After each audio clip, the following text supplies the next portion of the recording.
12 বছরের অপেক্ষার অবসান। অবশেষে বিশ্বকাপের নকআউট পর্বে ফিরল জার্মানি।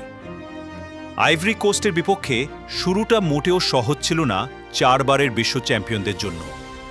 ম্যাচের শুরু থেকেই আফ্রিকার দলটি দেখিয়েছে দুর্দান্ত আত্মবিশ্বাস, গতি আর প্রতি আক্রমণের ফুটবল।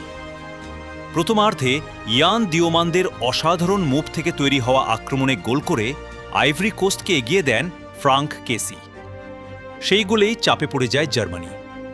একের পর এক আক্রমণে জার্মান ডিফেন্সকে কাঁপিয়ে দেয় দ্য এলিফ্যান্টস। বিরতিতে পিছিয়ে থাকা জার্মান কোচ জুলিয়ান ন্যাগলসম্যান দ্বিতীয়ার্ধে নেন বড় সিদ্ধান্ত। 60 মিনিটে একসঙ্গে 3টি পরিবর্তন, আর সেখানেই বদলে যায় ম্যাচের চিত্র। বেঞ্চ থেকে নেমে ম্যাচের নায়ক হয়ে ওঠেন ডেনিস উন্ডাভ। প্রথমে নাদিম আমিরির নিখুঁত ক্রস থেকে সমতা ফেরান তিনি। এরপর ম্যাচের শেষ দিকে আবারও সুযোগ কাজে লাগিয়ে করেন জয়সূচক গোল। Score line Germany 2, Ivory Coast 1। এই জয়ের মাধ্যমে টানা 2 বিশ্বকাপে গ্রুপ পর্ব থেকে বিদায়ের হতাশা কাটিয়ে অবশেষে নকআউট পর্বে জায়গা নিশ্চিত করল জার্মানি। তবে হারলেও মন জিতে নিয়েছে আইভরি কোস্ট।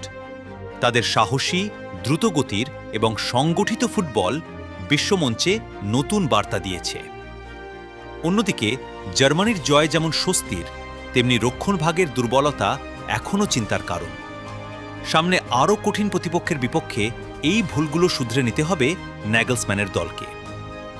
বিশ্বকাপের মঞ্চে আবারও প্রমাণ হল জার্মানি কখনো শেষ বাঁশির আগে হারে না। শিকড় টিভি, কানাডা।